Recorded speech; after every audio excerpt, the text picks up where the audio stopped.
గురూజీ 72 గంటల్లోనే ఫోన్లోని అద్భుతమైన జ్యోతిష్య పరిష్కారం చూపిస్తారు. నమ్మండి, నమ్మకపోండి, ఇది నిజం. శ్మశాన కాళి రుద్ర చౌడీదేవి ఆరాధకులు నంబర్ 1 వశీకరణ స్పెషలిస్ట్ గురూజీ.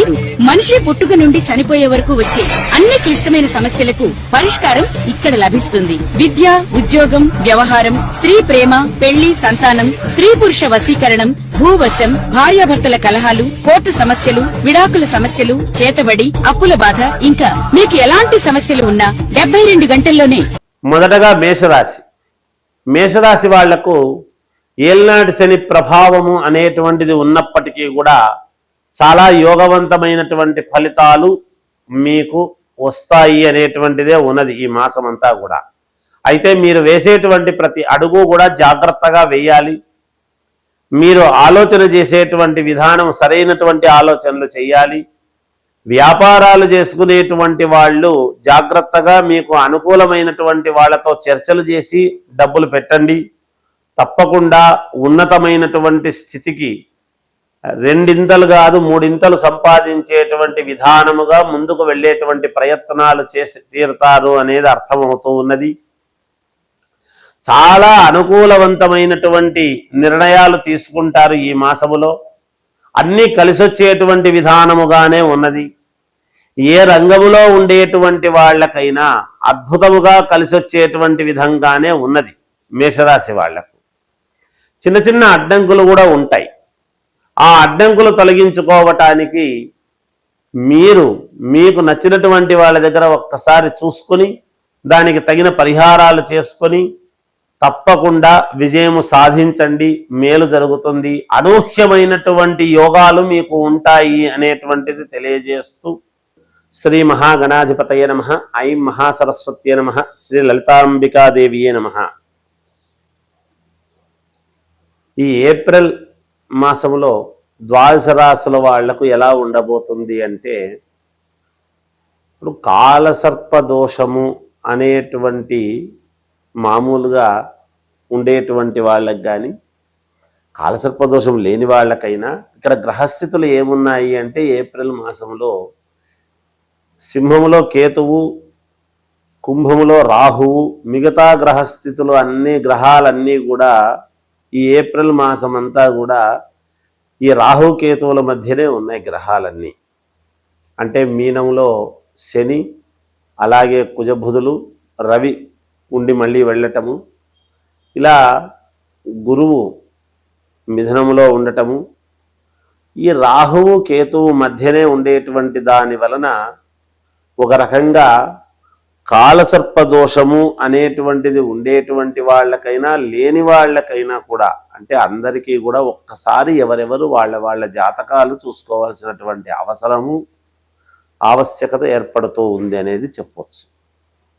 అయితే మరి రాసుల ప్రకారముగా ఇవి ఈ విధముగా ఉండేటువంటి వాళ్లకు ఎవరికి మేలు జరుగుతుంది, ఎవరికి అనుకూలముగా ఉంటుంది అనేది మరి 12 రాసుల వాళ్లకు ఉంటుంది కదా. అలా ఉండినప్పటికీ సహజంగా చాలామంది జాతకాల్లో రాహుకేతువుల మధ్యనే గ్రహాలు ఉంటాయి. ఏది ఎప్పుడో పుట్టినప్పుడు కదా ఉంటాయి. కానీ ఇప్పుడు వాటి ప్రభావము చేత, అంటే మిగతా గ్రహాలన్నీ కూడా ఇప్పుడు ఈ నెలలో పంచాంగంలో ఉండేటువంటి చోటనే ఉన్నాయనడానికి లేదు. కానీ రాహు కుంభంలో, కేతువు సింహంలో ఉండిన తర్వాత మిగతా గ్రహాలు ఎక్కడున్నాయనేది ఒకసారి చూసుకోవాలి ఎవరెవరి జాతకంలో వాళ్ళు.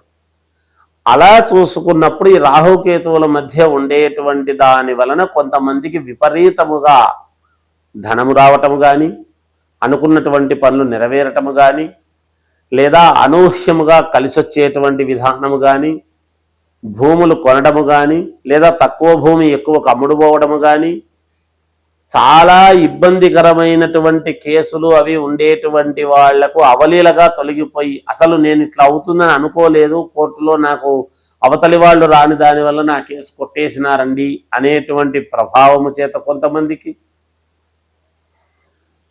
అంతేకాకుండా దైవానుగ్రహం, అసలు నాకు ఇది వస్తుంది అనుకోలేదండి ఈ ఉద్యోగము, నేను ఎప్పుడో పెట్టాను అప్లికేషన్, ఇప్పుడు ఉద్యోగం వచ్చింది అనేటువంటి విధానం ఎవరికి అని కానీ, ఉన్నట్టుండి కళ్యాణాలు అంటే కళ్యాణం ఖాయం కావటము కానీ, వివాహం ఖాయం కావటము కానీ, అలాగే ఉన్నట్టుండి విదేశాలకు వెళ్ళేటువంటి అవకాశము రావటము కానీ, లేదా ఒక అవార్డు రావటము కానీ, ఇలా ఒకటేమిటి, ఈ రాహుకేతువుల మధ్య ఉండేటువంటి గ్రహాల వలన అద్భుతమైనటువంటి యోగాలు ఉంటాయి, ఇబ్బందులు ఉంటాయి. ఎవరి జాతకంలో ఇబ్బందులు ఉంటాయి, ఎవరికి అనుకూలముగా ఉంటున్నది, ఎవరికి అనుకూలముగా లేదు అనేటువంటిది ఇక్కడ ప్రాధాన్యతగా కావాల్సినటువంటి. నిజానికి రాసుల ప్రకారముగా చూసినప్పుడు ఎవరెవరి ఏ ఏ రాశి వాళ్లకు ఎలా ఉండబోతుంది అనేది ఇప్పుడు మనము తెలుసుకునే ప్రయత్నం చేద్దాము. అంతేకాకుండా లగ్నము చాలా ముఖ్యము. మొట్టమొదట ఎవరు ఏ లగ్నములో పుట్టారు, నేను ప్రతిసారి చెప్తాను, ఏ లగ్నములో పుట్టాము, లగ్నానికి మిగతా గ్రహాలన్నీ కూడా ఎక్కడెక్కడ ఏమున్నాయి అనేటువంటిది చాలా ప్రాధాన్యత. ఎందుకంటే ఒక్కొక్క అయ్యో ఫలానా రాశి వాళ్ళందరూ ఒకే లగ్నంలో పుట్టాలి అని ఉండదు కదా, అందువలన ఆ లగ్నము ఇంపార్టెంట్ అవుతుంది.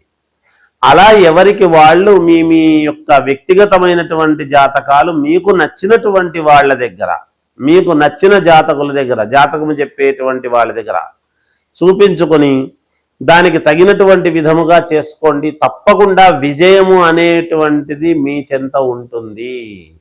మనము ఏదైనా ఎప్పటికప్పుడు పరిహారాలు అనేటువంటివి చేసుకుంటూ ఉంటేనే కదా జీవితం. ఆకలైనప్పుడు అన్నము తింటేనే కదా కడుపులో కొంచెము మరి అనుకూలముగా ఉండటానికి. ఏదో ఒకటి, అన్నమే కాకపోయినా ఏదో ఒకటి. అలాగే మనకు జాతకములో ఏదైనా చిన్న చిన్న ఇబ్బందులు అనేటువంటివి ఉన్నప్పుడే దాన్ని ఎప్పుడైతే మనం సమన్వయం చేసుకుంటామో తప్పకుండా అన్ని రకాల వాళ్లకు అందరికీ విజయం కలుగుతుంది అనేటువంటిది నేను పరిపూర్ణముగా తెలియజేస్తూ ఉన్నాను. ఇక ఈ రాహు కేతువుల మధ్య ఉండేటువంటి వాళ్ళకని ఉండని వాళ్ళకైనా 12 రాసుల వాళ్లకు ఎలా ఉండబోతుంది ఈ మాసమంతా, ఏప్రిల్ మాసమంతా